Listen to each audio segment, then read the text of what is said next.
Oke sobat frontal, selamat datang di channel yang super frontal. Nah, di video kali ini kita akan membahas mengenai maaf. Oke, langsung aja kita mulai ya. Nah, maaf di sini apakah maaf kepada orang-orang yang telah menyakiti kita? Maaf kepada orang-orang yang telah menyia-nyiakan kita? Maaf kepada orang-orang yang telah tadi apa ya, menyakiti udah, meninggalkan udah, apalagi ayo ya, intinya yang memang membuat kita hancur lah gitu ya. Mungkin kalian bertanya, apakah maaf itu harus kita lontarkan kepada orang tersebut? Jawaban aku iya. Cuman gini, kalau kita kembalikan lagi, di balik dia yang menyakitkan kita, di balik dia yang meninggalkan kita, ya pasti kita ada, gimana ya, kita pasti pernah memaksanya, kita pasti pernah melarangnya, atau kita pernah menahannya gitu. Jadi kata-kata maaf itu tadi, ya kita lontarkan sama dia, maaf. Jika kita pernah memohon agar dia tetap tinggal sama kita, bila kita pernah meminta agar dia tetap bertahan sama kita, dan bila kita pernah memaksa agar dia tetap di sini selamanya bersama kita. Nah, kata-kata seperti itu yang harus kita lontarkan sama dia. Pertanyaannya, apakah memang harus dilontarkan? Ya, terserah kalian. Intinya, gimana nyamannya hati kalian, gimana legahnya kalian.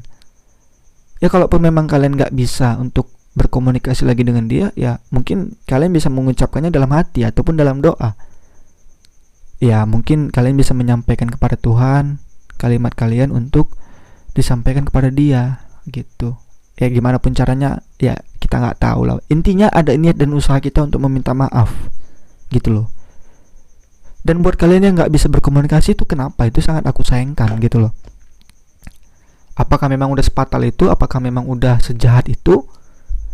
Apakah kalian memang sehancur itu sampai benar-benar berat rasanya untuk berkomunikasi lagi dengan dia? Atau dianya yang udah gak mau berkomunikasi dengan kalian? Ya terserah lah. Intinya kalian sampaikan aja kata-kata maaf itu. Gak pun harus dengan komunikasi, gak pun harus dengan dianya langsung, kan kalian bisa menyampaikan ke temannya. Lalu pertanyaanku, apakah kalian gengsi? Aduh, buang dulu lah jauh-jauh. Kita meminta maaf kepada orang sama halnya kita, gimana ya, mengurangi rasa bersalah kita, biar gak ada lagi penyesalan-penyesalan ke depannya, biar gak ada lagi unsur-unsur yang mana itu bisa jadi ancaman kepada kita gitu loh. Atau itu bisa jadi apa ya, yang bakal kita rasakan ke depannya. Ya, coba kalian gambarkan gimana ke depannya kalian memulai hubungan dengan orang baru. Ya, tanpa kalian sadari hubungan kalian itu toksik sampai akhirnya kalian sendirilah yang nggak betah dengan hubungan tersebut. Mungkin ya toxic itu lebih luas ya.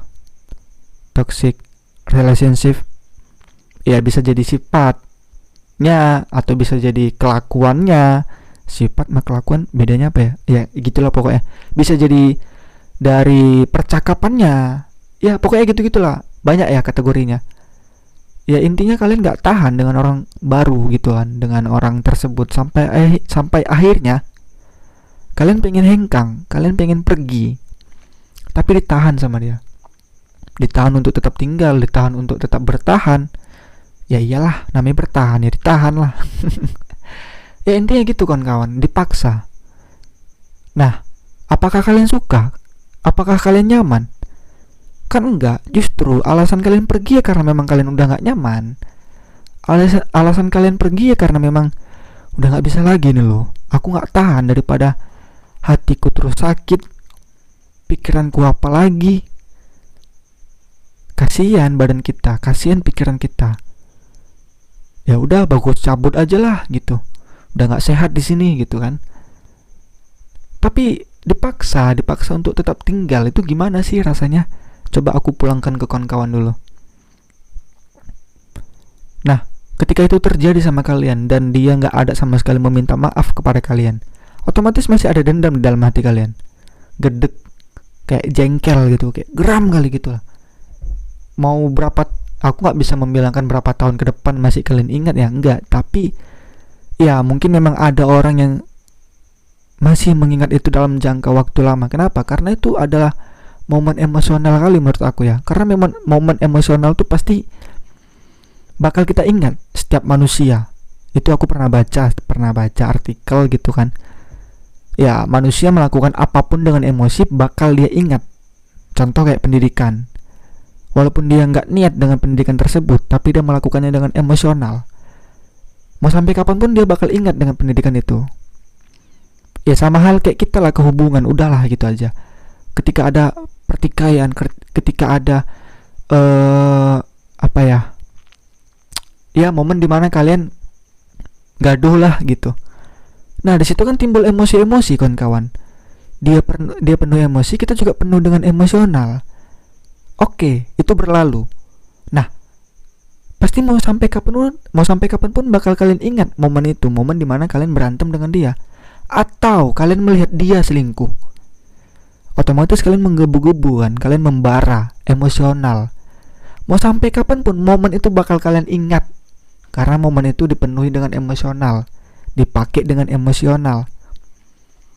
Nah, seperti itulah yang aku maksud kira-kira kawan-kawan. Kalau kalian ditahan, kalau kalian dipaksa untuk bertahan, dipaksa untuk tetap tinggal, kalian emosi nggak? Emosi dong, karena kalian pengen pergi karena memang udah nggak sehat. Aku mau sehat, tapi kok dihalangi ya gitu. Kan pasti kalian geram, timbullah emosional. Nah, momen yang seperti itu pasti bakal kalian ingat. Dan aku nggak bisa berani jamin, tapi mungkin dalam jangka waktu panjang masih kalian ingat gitu.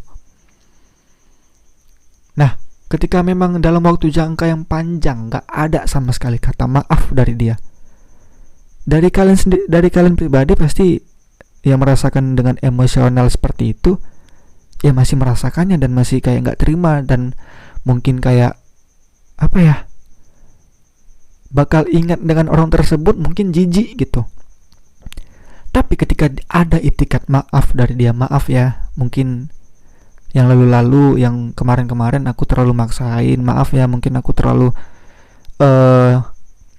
apa sih kalau bahasanya, pacu lah gitu ya kan, untuk kau tetap tinggal atau tetap di sini samaku selamanya gitu, maaf ya gitu. Nah, otomatis dari kalian pasti juga luluh kan. Terus kalian selain luluh pasti kayak lega, itu pasti ya, lega gitu kan. Gila, dia udah minta maaf, artinya udah nggak ada lagi penyesalan kita, emosional kita juga udah merendam, ya udah clear, fine aja. Mungkin kedepannya kalian bisa berhubungan baik sama dia, tuh udah nggak ada lagi masalah, dia juga udah minta maaf. Nah, gitu juga dengan kalian kawan-kawan. Kalau dikembalikan ke posisi yang aku bilang tadi itu, dirasakan sama dia, sampai detik ini kalian nggak ada meminta maaf sama dia akan perihal itu, gimana?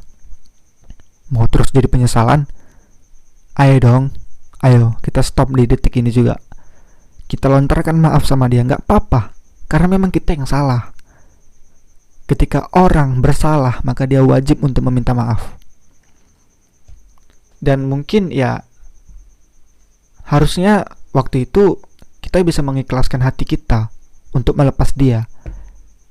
Kita lepaskan diri kita untuk menerima kata pamitnya dia.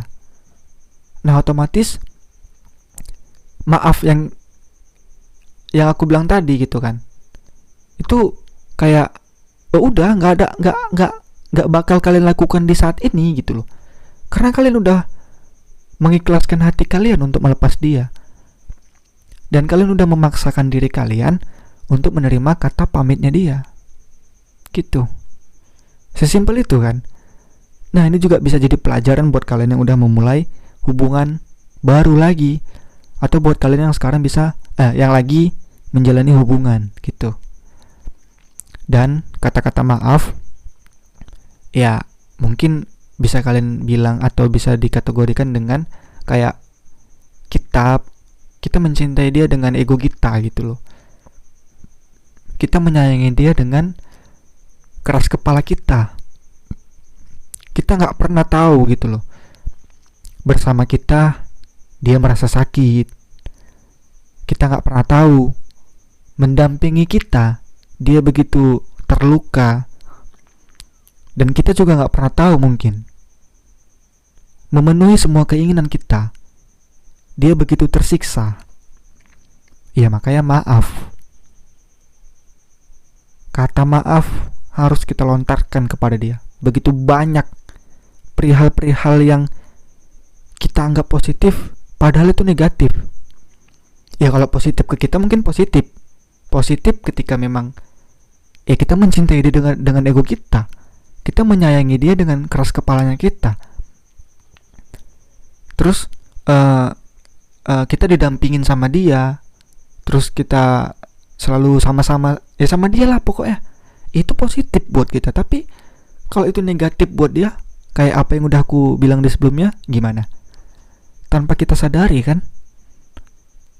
Ya makanya udahlah, kita ikhlaskan dia dengan harapannya semoga kedepannya dia bisa menemukan kebahagiaan dia. Dan buat kalian yang udah memulainya dengan kesalahan yang aku bahas tadi, ya jangan sungkan untuk meminta maaf.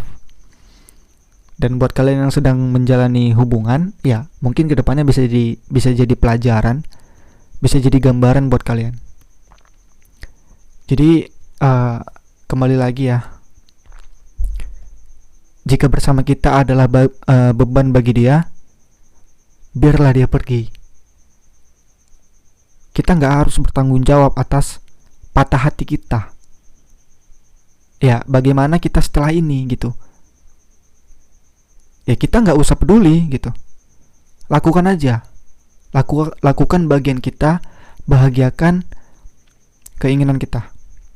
Jadi apapun itu intinya kembali lagi ke kita. Udah, jangan ngebebani orang lagi. Biarlah dia pergi.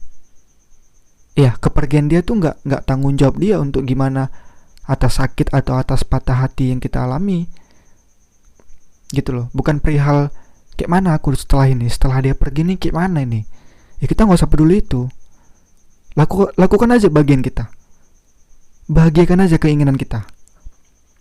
Jadi coba ciptakan bagian-bagian kita. Bagian kita tuh di mana? Ketika memang kita patah mungkin ya setelah dia pergi. Nah bagian kita adalah membahagiakan keinginan kita. Apa keinginan kita? Kalau memang kalian ingin lagi kembali sama dia, kalau aku pribadi maaf ya, aku harus ngomong ini. Kalian orang yang sangat-sangat, gak ngerti deh, nanti kasar kali ngomongnya gitu. Janganlah untuk menginginkan hal yang seperti itu. Tapi inginkanlah bahwasanya kalian menginginkan kebahagiaan lagi ke depannya. Kalian ingin menciptakan dunia baru kalian yang lebih indah dengan orang yang baru, kehidupan yang baru, jalan yang baru, nuansa baru. Ciptakanlah itu. Bagian kita, kebahagiaan kita, keinginan kita. Kita sendiri yang bertanggung jawab atas apa yang udah terjadi sama yang kita jalani. Stop pikiran negatif, stop overthinking, stop untuk nuntut kepertanggungjawaban dia lah atas luka yang kita rasakan gitu. Karena tanpa kita sadari mungkin dia sebelumnya udah mengalami luka yang lebih parah, atau dia juga dengan memilih pergi padahal dia juga sakit atau terluka gitu. Jadi udah stop, oke? Intinya jangan lupa minta maaf. Maaf dan maaf itu sangat penting kawan-kawan. Aku rasa udah sampai di sini aja video kita kali ini. Terima kasih buat kalian yang selalu setia mendengarkan video ini. Ya, see you di next video.